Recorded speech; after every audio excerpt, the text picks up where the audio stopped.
Train দেরি, পরীক্ষায় দিতে পারলেন না পরীক্ষার্থীরা। কুয়াশার কারণে ট্রেন দেরিতে চলতে থাকায় চাকরির পরীক্ষায় বসতেই পারলেন না হরিশ্চন্দ্রপুরের ৭০ জন পরীক্ষার্থী। এই ঘটনায় মুষড়ে পড়েছেন চাকরি প্রার্থীরা।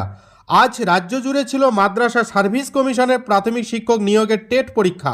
হরিশ্চন্দ্রপুরের প্রায় ৭০ জন পরীক্ষার্থীর সিট পড়েছিল মালদা জেলা রেলওয়ে হাই স্কুলে।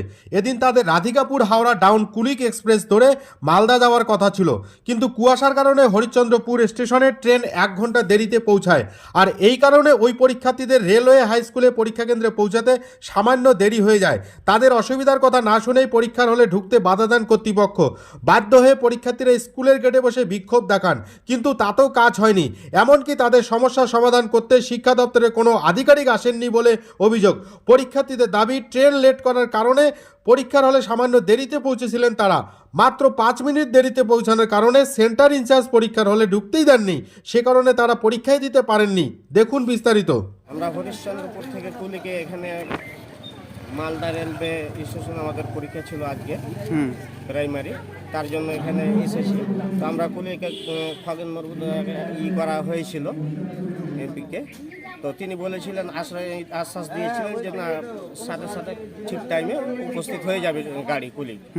তো হরিশ্চন্দ্রপুর থেকে আমরা এখানে মালদাতে নেমে এই স্কুল আসতে আমরা 10টার দিকে এখানে উপস্থিত হয়ে গেছি অলরেডি। ও তো তার মানে ওই 10টা টাইম হয়ে যাওয়ার কারণে এক্সাম সেন্টারে ঢুকতে দেওয়া হয়ে গেছে। 10টা 1 মিনিট হয়ে গেছে জন্য 1 মিনিটের জন্য আমাদেরকে এখানকার ইনচার্জ মালদা রেলওয়ে স্কুলের ইনচার্জ আমাদেরকে ঢুকতে দিল না 1 মিনিট লেট হওয়ার জন্য। তাহলে আমাদের কতজন এখানে শিক্ষার্থীর সংখ্যা? কুলিক এক্সপ্রেস লেট থাকার কারণে আমরা 10টার পূর্বে পৌঁছতে পারিনি। 10টা 1 মিনিট 2 মিনিটের মাঝে মাঝে আমরা পৌঁছে গেছি। দেখছি যে আমরা মেন গেট বন্ধ। আমরা আবেদন করলাম, কিন্তু আমাদের আবেদনে কোনো সাড়া দেওয়া হলো না। বললো যে না, টাইমের মধ্যে গেট বন্ধ হয়ে গেছে, আর ঢুকতে দেওয়া হবে না। ঠিক আছে দিদি, কিছু 28 তারিখে আমাদের এক্সাম ছিল আজকে মাদ্রাসা বোর্ডে। এটা প্রাইমারি সকাল 10টায় টাইম দিয়েছিল কমিশন। তো আমরা ট্রেনের দূর দূরান্ত থেকে এসেছি। প্রায় হরিশ্চন্দ্রপুরের ক্যান্ডিডেট আমরা এখানে 40-50খানা স্টুডেন্ট হব, দেখতেই পাচ্ছেন। আমরা এখানে 10টা 5-এ অলরেডি এসে স্কুল গেটে এসে উপস্থিত হয়েছি, কিন্তু মাদ্রাসার কমিশন ওখানে অ্যাকচুয়ালি সেকে ডাকা হলো, যে ইনচার্জ আছে, তো তিনি বলছেন নাকি যে না, আমাদের 10টার পরে কোনো অ্যালাউ নেই। তার পাশেই আমাদের এখানে মালদা কলেজ আছে, কিন্তু মালদা কলেজ ওখানে আমাদের বন্ধু আমাদের রিলেটিভ আছে, ওদেরকে কিন্তু 10টা 10এও কিন্তু অ্যালাউ করা হচ্ছে। কিন্তু আমরা মাদ্রাসা বোর্ডকে এটাও বলতে চাই যে আরও অনেক স্টুডেন্ট আছে, যে আজকে আমাদের এখানে একটা এক্সাম, আর সেকেন্ড হাফে আর একটা হচ্ছে আরেক জায়গায় এক্সাম। তো একটা স্টুডেন্ট একই দিনই 2 জায়গায় কীভাবে একই দিনে একটা পরীক্ষা দিতে পারে দুটো। তো এরকম মাদ্রাসার পরিস্থিতি। আমরা অনেক রিকোয়েস্ট করলাম, রিকোয়েস্ট করার পরেও কিন্তু আমাদের কোনো কথা সেটা শোনা হলো না।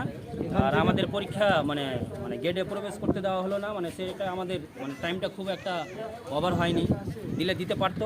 আমরা দেখেছি আর আগে গত প্রাইমারিতে আপনার 1 ঘন্টা পরেও কিন্তু এক্সাম হলে প্রবেশ করতে তারা দিয়েছে।